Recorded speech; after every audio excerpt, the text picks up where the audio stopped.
Good evening, YouTubers. Welcome to episode 94 of Shrigleytube TV. Hope you're all well. Had a great week. Weather's been fantastic in rainy Manchester, so it's been good. Hope it's not too long an episode tonight, so hopefully you can make it to the end in one hit. It's only 40 minutes. So various things going on. I'll let you watch the episode and get on with it and just see what you see. I was going to say was thanks again for the comments, absolutely brilliant, really enjoyed all them. One person did email me to say what's happened to the offset engine, and I haven't given up on it, not by a long shot. I am itching to get it on the dyno and find out if we can get some more power out of it with a bit more time, but unfortunately just work has been very, very busy, so I had to do that first because we're trying to finish so we can close the shop and move the unit. So just a bit panicked at the moment over everything, but focus on the end game, it'll be all good in the end. So we'll get back to the offset engine and try and get some more GGs out of it, but just not quite yet. Okay, hope you enjoy what you see tonight, and I look forward to seeing you next Sunday at 7. Have a great week. Bye for now. Good morning, YouTubers. It's Wednesday morning, but I keep thinking it's Tuesday morning because we've lost the day being Bank Holiday Monday. It's completely thrown me. Yesterday, all I did was talk rubbish on the phone. Unfortunately, I just didn't get enough work done to justify getting the camera out. I did do bits and pieces, but yeah, nothing like I needed to. Anyway, I just thought we'd start by looking at Ed's carburetors. So these are Ed's 40mm Delorto DHLAs. This is Ed's repaired manifold after the donut joint hit it on his last rally when the donut failed. So Will's done a fantastic job of rebuilding that. Ed's asked me to put it all back together for him. I said, no problem, we'll run it on the dyno, make sure it's tickety-boo before you put it back in the car.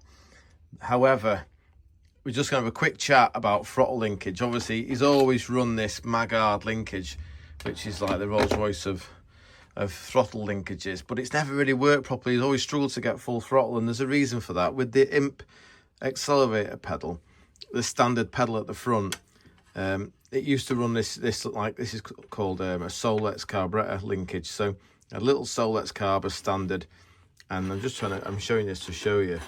Can you see the length of the rod on this side compared to that side? That one's double the length, so any movement from the cable pulling on this side is amplified double on this side, and that's why it's very hard to get this to work. And I say hard to get it to work because the scrutineers insist on you having like 4 return springs. The mechanism at the front isn't very strong, and it all just moves. And I get so many people ring me and say, I'm at the rolling road and I've only got 90 horsepower. I thought you said it had 100. And I'm like, honestly, it's got 100 horsepower. Have you got full throttle? Yes, we've got full throttle. Are you sure you've got full throttle? Yep, sure we've got full throttle. And I'm like, the only way you can tell if you've got full throttle is by looking down the trumpet. You look down the trumpet and you look for the throttle, the butterfly being horizontal. If it's not horizontal, you've not got full throttle.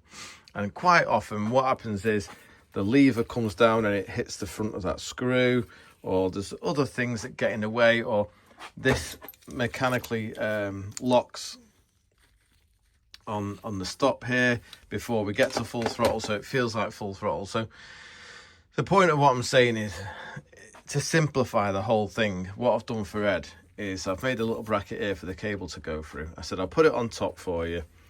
And I've welded a little swivel on there. That actually moves that dust so it can spin round. So the cable will just dead simply come across the top and go into there, and it will pull and give him full throttle, just like that. Dead easy. So you can see what's going on, no problem. And that'll give him a nice pedal as well because there's less mechanical losses through swivels and bearings and all the rest of it. So this is what I've done many a time before. Normally I put it on the end here, but some people don't like it on the end because it does put a bit of, if you end up with 3 springs on this carburetor and a lot of stress on this spindle trying to make it all work. So we're going to pull from the center for Ed. Interestingly, when he bought the car, he did actually have it on a pull down lever, so it had a bar across the bottom and the cable went up and pulled it down. But it just got a bit warm with the exhaust underneath. It's quite hard to deal with. So I said, what we'll do is we'll weld something on your bracket there, and we'll make it pull from the top. So that's what I've done, and I'll show you it working on the dyno shortly, hopefully. Jack, what has happened, mate? We've had major failure. A major failure? Yeah. I don't know if I want to promote this or not. What's happened? I'm going to accept responsibility for once in my life. Oh, right, okay. It. No oil in it? No, the oil was full. Oh, so we've done a race. Obviously, we're only in a water tank. We have no radiator. Come straight off. And obviously, I'd like to get the points if we can. And there was another race that had just been like put on. I didn't realise it'd been split. So we come off. We're supposed to drain the water tank from the bottom. We didn't. Don't tell me, Dad. So we've siphoned a little bit out the top. Well, he won't watch Shrigleytube because he won't pay for the adverts to be removed. So we wind him up. We've topped it up with cold water. Right. Gone back out. Done a few laps. And yeah, it made an awful sound. How long was it making an awful sound for? About 4 seconds. And then 4 seconds? And then it cut out. So, what is there anything external we can see? Let's have a little look down here. I don't know if you can. Oh, right. Yeah, you've broken it then. The Conrod, I think, has exited the chat. I'll be honest. Has it? It's left the chat, yeah. Well, that's a bit of a disappointment. Well, I do think that when your dad got them made, he got 9 made, you know. Oh, for one spare. I'll have to have a look in his box. But you might be in luck there, mate. But I don't know why that would... I mean, I don't think the oil would get that hot that quickly. I mean, it would have to be absolutely toasty. It's been absolutely flat out, red hot, come off instantly, back on. Doesn't have any other cooling system other than water going through it. Yeah. Right, okay. All right. Well, and it was a hot day as well. Well, when we get the sump off, we'll decide if it's a mechanical failure or if it's just a bearing failure due to over temperature of oil and unable to do its job. Well, I appreciate your honesty, mate. Obviously, I normally blame you. It's easy to be honest when your dad's paying in it. That's what I would say. Well, how's the Volvo? Is that looking good, ready for build and all? We're running out of time. We're running out of time? Yeah, because we're supposed to... Nothing one in, that's the stock one, that? Yeah, we're supposed to be racing that on the Sunday. Mate, if you put the headlights back in that, it'd be worth like $3,000 or something. Yeah, well... You're crackers, you are. And what's happening? Is this one in the bin now? Is it had its day? That one's going in the bin. Yeah, it looks like you've had your money for out of that one. Right, thanks for talking to us, Jack. We'll get the sun off it later. Like to say, it's been a pleasure, but yeah, I'd be lying. Okay, mate. Hey, YouTubers, have got the engine of Ed's on Dyno running nicely, and I just thought I'd turn my attention to this, which is the first of the 930 heads. So because we discussed it at the big chamber, I've removed 80 thou off the head face to get it in the 10-to-1 area. So that can now come off the miller, and we'll just do the short turn, tidy up the ports a tiny little bit, not massive, and then build it back up and hopefully get it on the bottom end of the engine before the end of play today. Good morning, YouTubers. It's Thursday morning. Where's the week gone? I can't believe it. We'll get to Ed's engine later. I've run that again a few times. Got the carbs working nicely now. They were just a little bit gummed up with her. Seems to be a lot of dust in his engine bay. But anyway, we sorted that out now. So we'll run that together. I thought we'd just do a quick summary. This is the engine I stripped last week, the 930, the first of the big batch that's going to be converted. This one's going to run with a 2836 carburetor, hopefully tomorrow. But I've just done a little bit of this is one we skimmed yesterday, so it's got the compression ratio up. I've done a little bit of opening on the port just because the guys on it who supplied the carbs and manifold for this has got a 2836, which is a bigger manifold port. So hopefully that'll line up all good now. No step. And then on this side, I was going to talk for a second. I've opted to leave the new valve springs on because I've got loads of sport valve springs, but they're just second hand. And I thought, you know what, we'll leave it on the new springs, make sure it doesn't become coil bound, because obviously this cam was originally a 270 thou lift cam, and the guy that this belongs to has supplied an imp sport cam, which is 310 lift. So we've got another 1 mil of lift, which isn't the end of the world. As long as the valve spring doesn't go coil bound, I'm quite happy to run that. But there's two birds with one stone, really. It means we can keep the engine a completely brand new engine, obviously. But it also means that we can run the valve guard oil seal, which I did want to do, even though it's got an oil drain. Last thing I want is it to be an oil burner. So, yeah, I've got the seal on there still. So that's all good. I just painted an old pulley up, put that on. And then I found an old front cover off a Mark 1 engine, blasted it and put it on. I do have some aluminium plates that can just bolt on the original timing cover, because if you remember, the original timing cover looks like that. So it doesn't actually have... the mount there. It's just, instead of having the big mounts, the engine mount on the Talbot Sunbeam, it just has the 3 bolts. So done all that. So yeah, brilliant. We'll get this put together now, measure the compression ratio, and hopefully get it on the dyno. Okay, YouTubers, it's Thursday afternoon. It's cracking the flags here in St. Retford. Had an engine delivered, or dropped off by Ewan. Hi, Ewan. Hi, nice to meet you. Yeah, thanks. Good to meet you too, pal. Thanks for bringing the engine down. Tell us a little bit about it. I believe it's got an oil leak. Yeah, oil leak. So it's a 930 from a fast road spec imp. Just general leak, really. General leak. And you found me you're a subscriber, I believe. I am indeed, yeah. Big fan of the channel. Oh, mate, that's awesome. Thank you. That gets you a lot of discount when it comes to the invoice. That's what I like to hear. Have you got a picture of your imp, just in case anyone recognises it? Look at this. It's got two phones. One work phone. Oh, work phone. Oh, look at that. Belting that. There we go. Belting. So we've had a quick look at the engine. It runs fine. It's a 930 with a nice downdraft carb manifold and a shortened manifold as well, we noticed. But it's not actually the rear oil seal, I don't think, Ewan, but we'll replace it anyway. We'll take the rear cap off, take the sump off, clean it all up, put a new goo on it, and I think we'll change this cam cover gasket as well. And then you should be hopefully good to go. Oil leak free, because these are good, these 930 blocks. They have a rear seal, you know. It's not like the imp block where we try and machine the back of the block to take a little seal. Yeah. So yeah, no, it should be good. That now I'm itching to get to this bit, Ewan. I believe we've got a car love in common. Oh yeah. Yeah. Have you got a Bond? I do indeed. Bond 875, and another blue one. So. I wish mine's asleep in the back of the race box there. I'll send some pictures across. But I can't get the door open because Bergerat's parked his noddy car too close to it. So, but yeah, it's. I keep saying this, but when I get some time, I'm going to get him out, put a race engine in him, bit of a roll cage. I'm going to do a hill climb. Wheelie down the road. I drove that car in 2006 or 7 as a road car with a knackered L4 in it. Yeah. And it was the fastest thing. Oh yeah. Well, they weigh like. Me and my dad could pick it up when we took the engine out.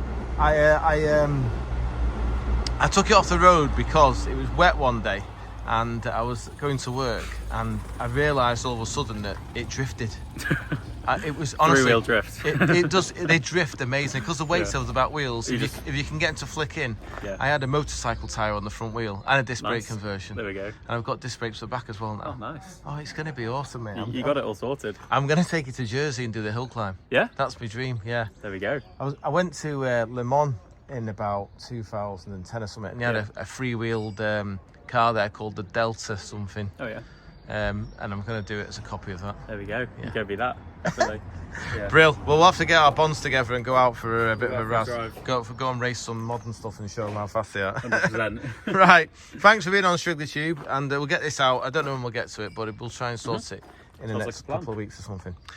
Brill. Take care. Cheers. Thank you. Bye-bye. Good morning, YouTubers. It's Friday morning. The week's flying, but I'm confident I'm going to get a tune out of this today. Just got to finish running Eds together, and then we'll get on with this. Last night I got all the sump on and the manifolds, etc. It's a 2836 with a banana type manifold, and it's got one of Frank's stainless steel exhaust manifolds. So we've got all that on, and I just thought we'd talk for a quick second about something that's a bit different. This is obviously a 930 head casting, so the advantage is it's brand new. You can see inside there it's a lovely head. Obviously it's got sport size valves, and we've skimmed it to get the compression ratio up. Now, on a standard imp, as you can see, it has a bit more land than the thermostat housing. On the Talbot Sunbeam, because obviously the engine's sat upright in the front of a car, they wanted to make it short because the bulkhead starts here with your wiper motor and your heater box and stuff. So it was a bit shorter. So I've had to do a few modifications to make this suitable to running a Hillman imp. So on the imp, we had the bypass hose, which is this one. And then we had the temp sender, which is that one. So what I've done is I've drilled and tapped that bung, put a bung in it, and I've put tapped it 5/8 UNF for the temp sender. And then on this side we had, although this is a race head so it's being bunged, but we would had what would be the heater feed pipe. So the hot water comes through the engine, can't get past the thermostat. If the heater's on, the water would go to the heater. If the heater's shut, it would go down the bypass hose back to the water pump to be fed round in a circle. It's just a bypass so that we don't end up with water pressure, because obviously when the thermostat's shut, when it's cold, you've got to give the water somewhere to go if the heater's in the opposition. So we've got, this is our heater feed, heater bypass, temp sender. So we've still got the 3, just in different positions. And then obviously the issue is that I've not took this off, but inside here there's an index for the thermostat to sit. Now obviously on this engine it hasn't got an index because it used to have a blanking plate there. So what we have to do is we have to just machine a little index in the end of, that's actually the wrong way around, that's very bad practice, in the end of the thermostat housing, so that can now go on there, and it thinks it's an imp head. So it'll work exactly like an imp head. Water pipe's the same. I'm not putting studs in it. I'm going to grease these up and put these 5/16 UNC bolts in, because these studs, as you'll know if you've ever been on an imp, arm's length, because you're sat up here and the engine's in, trying to change the thermostat can be quite a pain, especially if the thermostat gets stuck on the studs, you know. So by putting the bolts in, it means that every time you want to undo it, just undo them and the whole thing comes off if you ever have a thermostat issue. This is actually an 88. I'm going to try and find him. These are great in winter. I love these in winter in an imp. You get a piping hot heater. But for summer we could do with like an 82 or a 74. So we'll try and find him a different thermostat, and then I'll join you on the dyno with this later. Okay, all it remains now is for the engine to get a hot steam clean, because it's got this protective wax on, and they come up nice and shiny when you give them a hot steam. So I'm going to carry that through to the back of the workshop and steam it. But I thought we'd just have a quick look at the ignition module together, just in case anybody gets stuck. It's quite simple to sort out. So all these 930s come with a brand new electronic ignition system. It has like a module inside there that's a trigger, and then they come with their own coil. Quite handy. The connectors have got little flats on them, can you see? So you can't get that wrong. And then it has a ballast resistor. Now, I'm not going to lie and say I fully understand how it works, but my mate Bernie, who's far better at this sort of thing than me, has provided me with a wiring diagram. So this is the module that does the amplification, I think I'm right in saying. It even comes with a little screw that goes in the middle of that there. These were quite common on a lot of Chrysler cars back in the day. And that's the engine loom plug. So you can see we've got a red and white, a black and white that's doubled up, and a blue and white. So Bernie's done me a little diagram here with all, that's the ballast resistor, the control module, and he's done me some wires. It says 2 starter solenoid, small terminal. That's the blue and white. This is for the cranking when you're using the, because I believe it's at like a 9-volt coil, so it has a better spark on cranking. And then the black and white is the tacho, and the white and black is to the ignition. That's the single one on the end. So I know, sorry, it's not white and black, it's white. So the pure white one is the only one that concerns me at this stage. I'm going to snip that. That'll get a 12-volt feed, and that's all you've got to do to energize it. One point I wanted to make, this needs to be earthed. So bolt it to the engine or the bulkhead. It has to be earthed for the whole thing to work. Obviously the same earth as the engine. So yep, all that goes together. Sit the cap on, boom, should be a runner. We'll find out soon.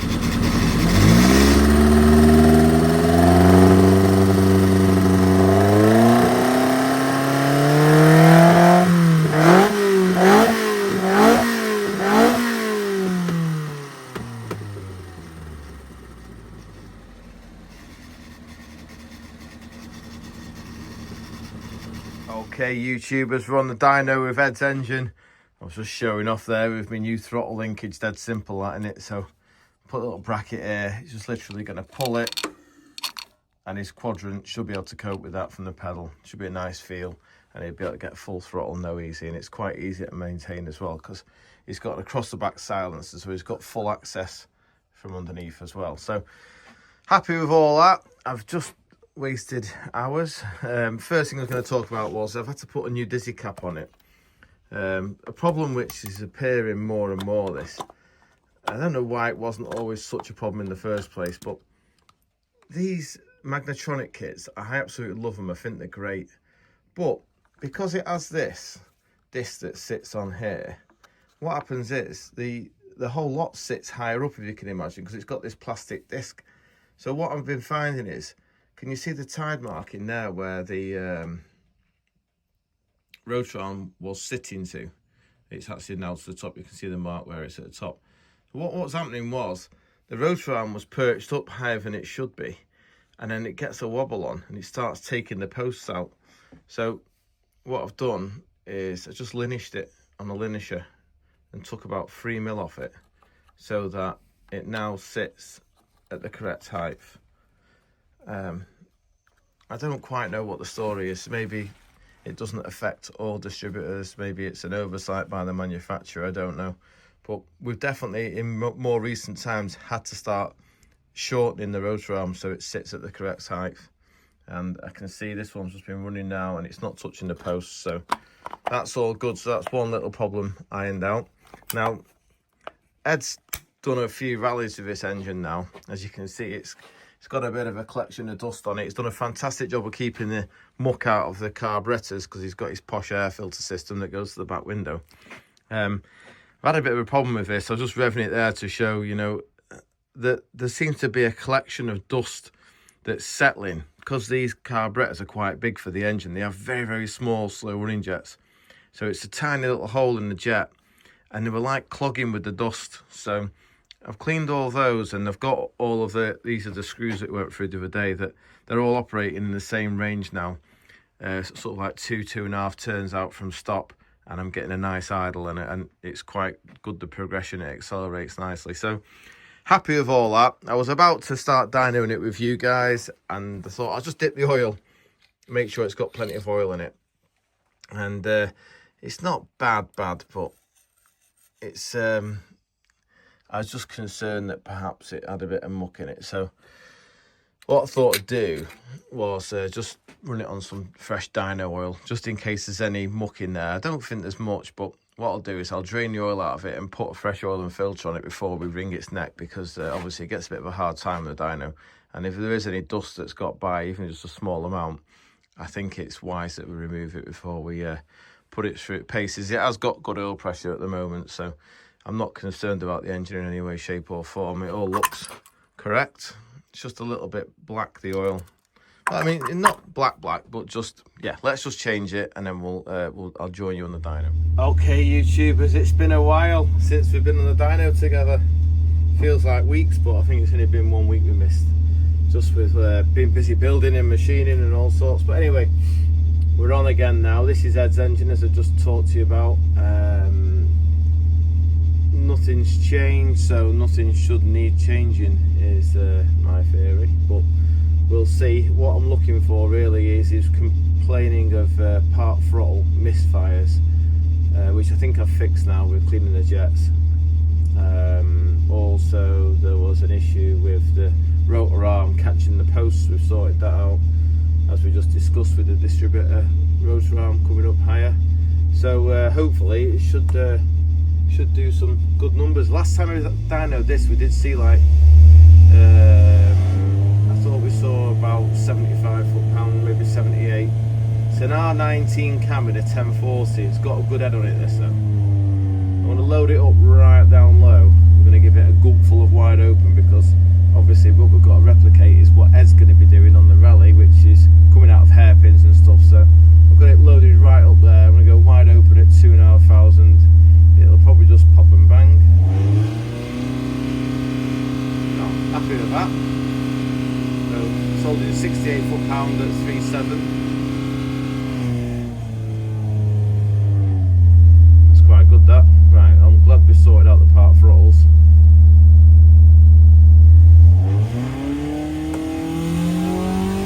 Try and get it about 5.5, 6.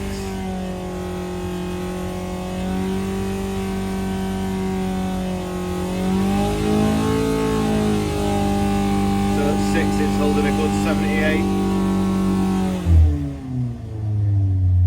What we'll do is we'll what should we do? Should we check a part throttle at 5.5? No, let's just go back, load it up a bit more. I want to see what it's doing at 5.5. That's his area.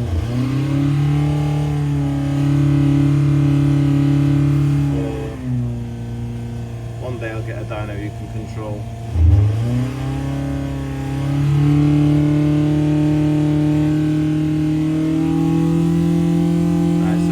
There it's doing the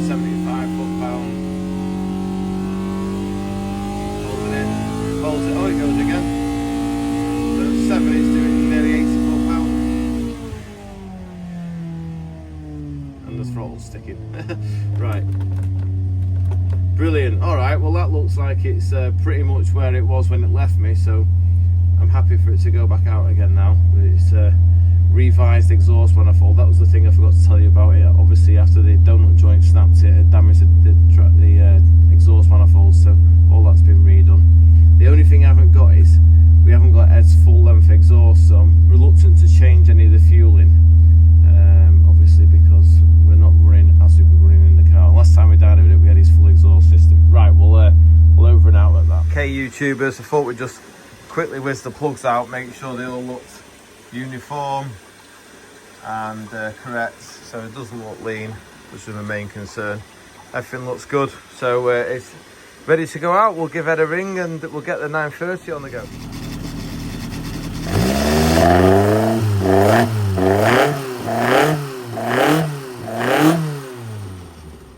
My guess is when I walk around this corner, Bergerac is going to be sat down smoking.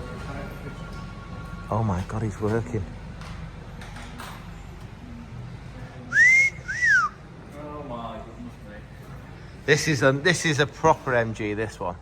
Yeah, this is my baby. You've not seen it? Well, you've seen it before. I have seen it before. Seen it probably. No, Meg. Meg, the Mark 1 GT. I've had that for, well, since I was 16. Since you were 16? Maybe, yeah. Well, you've been a nerd all your life, yeah? Well, I can't say anything. I didn't, but I passed my test. 20,000 mile a year in that car. Oh, she's got a free synchro box in her as well. I can tell by the gear lever. Narrow tunnel. Yeah, narrow tunnel.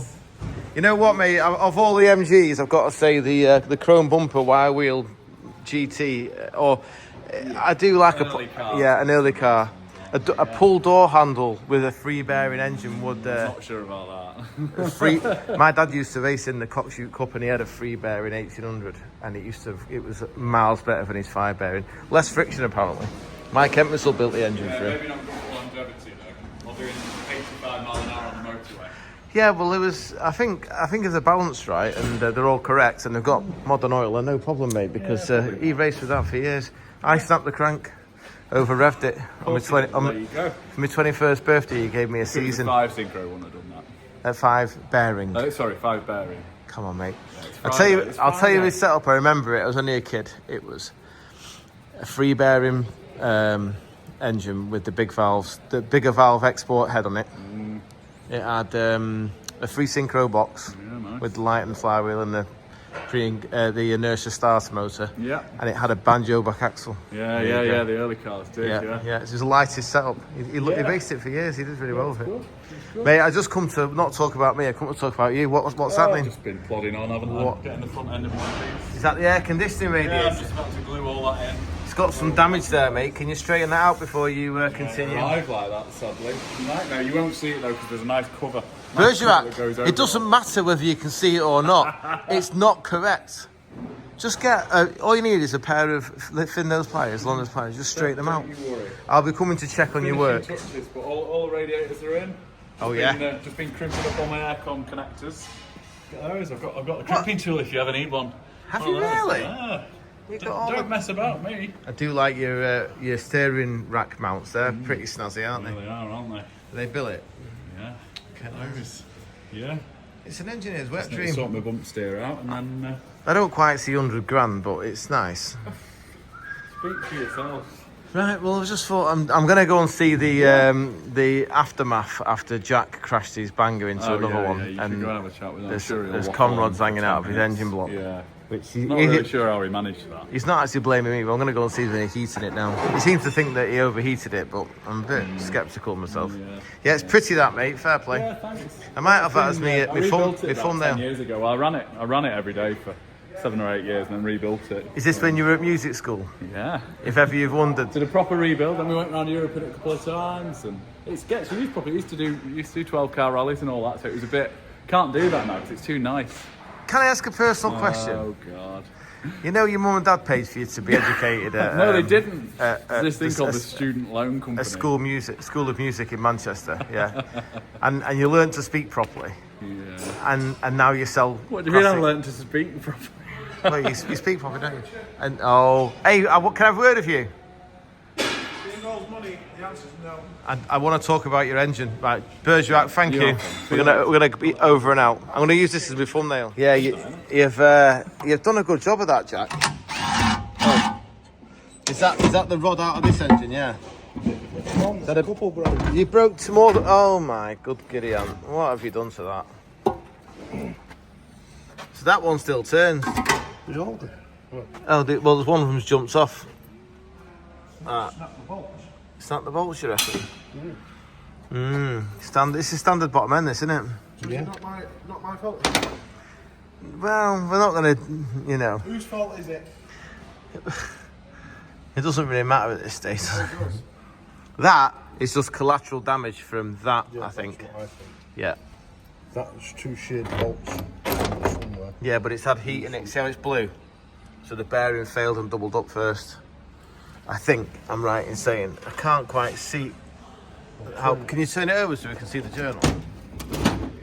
There's quite a bit of heat in that. There's no heat in any. Just get in there. What's this engine here? Is this your spare? Have you got a spare one here? I've got about 20 spare ones. Crikey, you've got a millimetre radial drill. You're like a full setup here, aren't you, mate? I do like coming down here because it makes my place feel tidy. No, I've just stripped a car. This will all be back in its place. Will it? Will it turnly?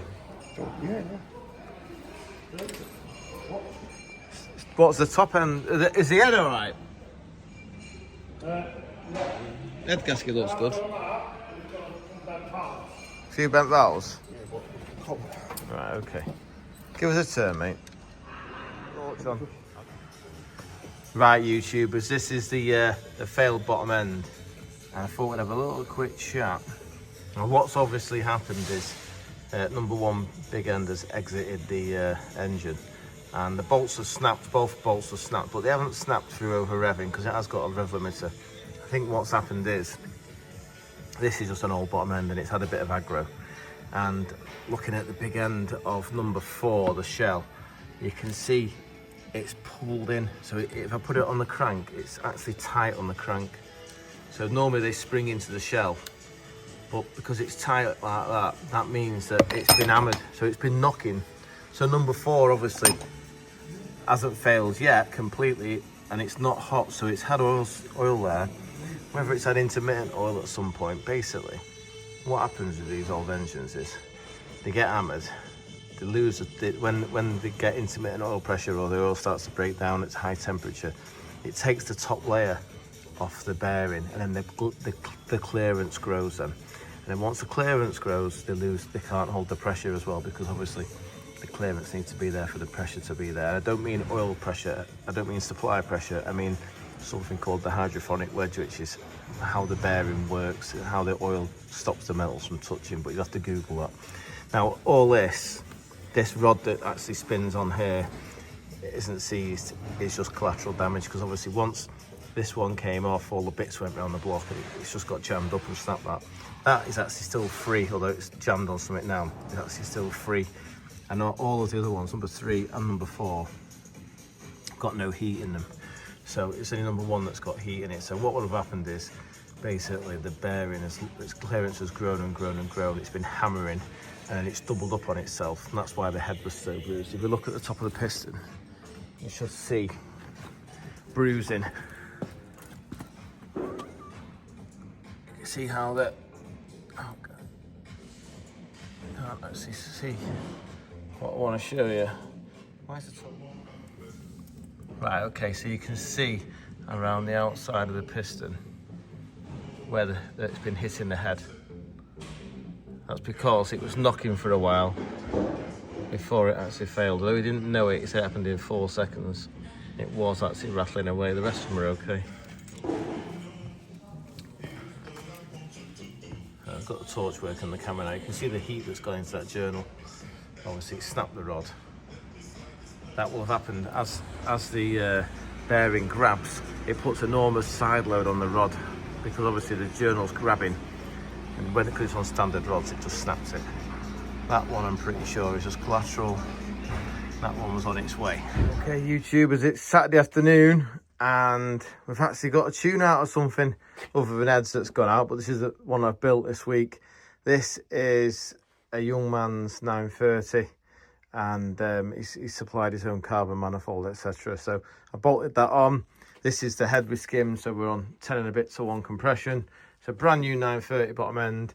I'm using the ignition system, and where's the plug? There's the plug. Literally got one wire. The white wire has got 12 volt feed and it runs really sweet. I'm dead pleased with it. I'll give you a quick fire up. We can't rev it very hard because it's brand new. We're just letting it run in today, but you'll get the gist.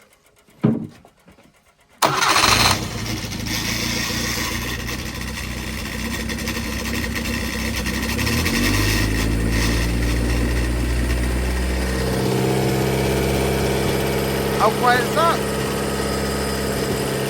Drive shaft's a bit noisy.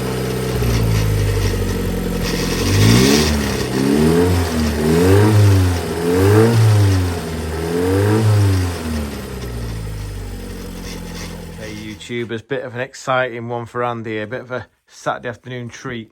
This is a genuine Hartwell 998, bit of a rare beastie. Got the blue paint on it. We'll try and find some Hartwell stamps when we get the sump off it. When we get the access to the back of the cylinder head, I'm sure it will be. Just spin it round. It's got the illumination kit. Interestingly, no advance curve. It ran a fixed advance. Now, I have seen the build sheet for this from the receipt when it was originally made. It should have a billet carrier and a Hartwell 410 lift cam. This was like the bee's knees. It's done in a Talbot Sunbeam block. Hence, you can see the re-drilled bolt holes there for the starter motor. It's a wet liner block. As you can see, it's a bit sludgy. It's got a Talbot Sunbeam 930 crank. I recognise that little test divot there. And it's got standard imp rods with cap head bolts in, which we will be replacing. But the first thing to do, I didn't realise it had Castrol in it, and the Castrol is very good at absorbing the moisture. So it's gone a bit manky, but not a problem. We'll get it all apart and clean it. Decide what plan we're going to do, but first thing is let's get the head off and have a look and see if it's got the original cam that it came with. The cam cover's about to come off. Look how excited I am. I just thought I'd mention the fact that this was bolted on here, and I didn't even mention it before. This is because, do you remember with Ed's engine now I did the centre pull with the cable because the quadrant doesn't work properly with the imp pedal? Well, that was the class for the cable to go through to operate twin 40 DCOEs on the end of the carburettor there.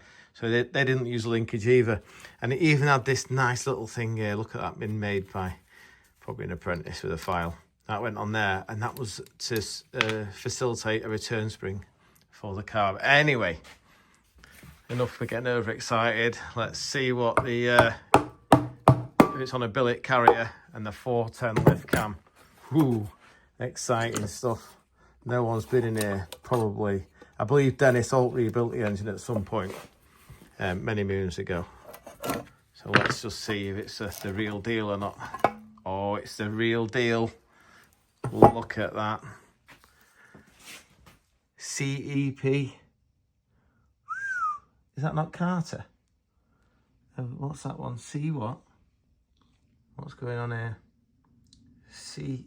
Oh, Ian Carter. Oh, right. Now I am confused. Maybe Ian Carter made the cam carrier. Oh, Hartwell. I don't know what's going on. I'm all confused, chaps. What's happened? That's definitely a 410 lift cam. I can tell by just by the shape of it. So it's all looking pretty good. What we'll do, get the cam carrier off. Let's get the head off and see what the bore's like. Got the cam carrier off. Quite interesting this, because those are the later type steel cam followers, the ones that we recommend using. Can't actually get them out because the Castrol R40's gone all hard. And yet the head bolts, you know, I'd have thought it'd have been on cap heads, but it's on the standard head bolts. There's absolutely nothing wrong with the standard head bolt, by the way. It works perfectly well. It only pulls to 40 foot-pounds, so it doesn't bother it. But just normally you'd find an engine of this state of tune, you know, to be on. Anyway, let's crack the head off. And let's have a look. see what we see. We can do it one-handed. No, probably not. Would have been nice on camera, live, so to speak. Try and get this end up a bit. Make sure chain tension's out of the way. Oh, she's a peach. Oh dear. There's not a lot wrong with that. No bore wear. That'll hone up beautifully, that. And you can see it's not been an oil burner because it's not wet. Nothing's been colliding. Big valve cutouts in the pistons. Wheel strings are all sealing perfectly. Look at that. Beautiful. What about the head? Oh, look at that. No corrosion whatsoever. Needs some support screws putting in.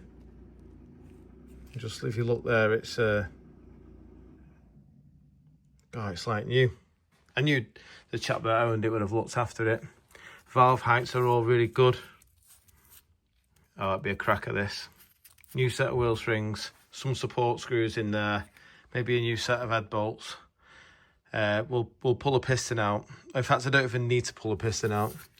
I will do when I've had a chance to lube it all. Something I spotted was that someone's undone the plugs at some point.